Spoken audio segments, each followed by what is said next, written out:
करीब 940 करोड़ रुपए, जो पैसा बिहार की आम जनता और जानवरों की बीमारी और चारे के लिए यूज होना था, ये सारे लोग मिलके बांट के खा गए इस चारे घोटाले में। और इस चारे घोटाले का जो कोर्ट का जो वर्डिक्ट था वो 17 साल बाद 30 सितंबर 2013 को आया था, जिसमें लालू यादव को 5 साल की सजा होती है और 25 लाख का फाइन लगता है और लालू यादव को 11 साल तक के लिए मेंबर ऑफ पार्लियामेंट बनने से डिस्क्वालीफाई होना पड़ता है। ये आप जो स्क्रीन पे देख रहे हैं ये वो एक्चुअल डेटा है। इसमें आप देख सकते हैं कि जानवरों के वेलफेयर के लिए जितना पैसा अलॉट हुआ था उससे 100 गुना ज्यादा पैसा फेक अलॉटमेंट लेटर और वेंडर कंपनी खुद की बना के निकाला गया। इस पूरे चारा घोटाला का जो मास्टरमाइंड था एसबी सिन्हा, ये क्या करता था कि रांची के अंदर एक रीजनल डायरेक्टर का टाइपिस्ट था जिसका नाम था ऋषि भूषण। ये इससे फेक अलॉटमेंट लेटर बनवाता था और जब अलॉटमेंट लेटर बन जाता था तो उसके बाद ये बजट ऑफिसर ब्रजभूषण प्रसाद को पटना के होटल पाटलिपुत्र अशोका के रूम नंबर 101 में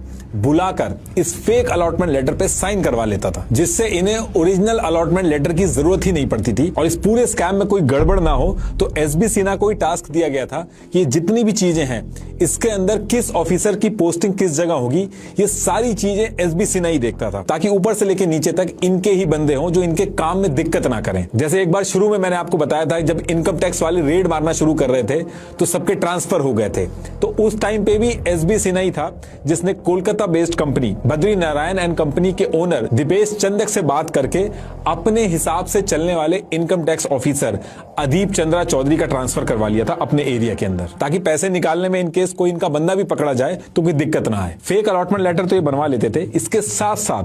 इन्होंने पूरे बिहार के अंदर अपने जानने वाले और रिश्तेदारों के नाम से फेक वेंडर कंपनीज भी बनाई जो एक्चुअल में सिर्फ पेपर पे थी, सब की सब फेक थी, उनका कोई बिजनेस नहीं था, वो सिर्फ इसी काम के लिए बनाई गई थी। जैसे रीजनल डायरेक्टर डुमका शेष मुनीराम ने विश्वकर्मा एजेंसी नाम से एक फेक कंपनी अपने फादर के नाम पे खोल दी थी और साथ में एक डमी पार्टनर बनाया था अरुण कुमार को, जो फेक बिल और वाउचर बना के एनिमल हस्बेंड्री डिपार्टमेंट को सबमिट करता था। इसके लिए ये लोग इसको 2000 रुपए मंथली देते थे फेक बिल बनाने के लिए, और खुद एक फाइनेंशियल ईयर में इन्होंने 2,20,85,730 रुपीज से ज्यादा बिहार के स्टेट फंड से पैसा निकाला। ये पैसा आम जनता और जानवरों की हेल्प के लिए बिहार के स्टेट फंड में आया था। पूरे बिहार के अंदर ऐसी 250 से ज्यादा फेक सप्लायर और वेंडर कंपनीज बना दी थी इन्होंने, और ये 250 की 250 कंपनी जो थी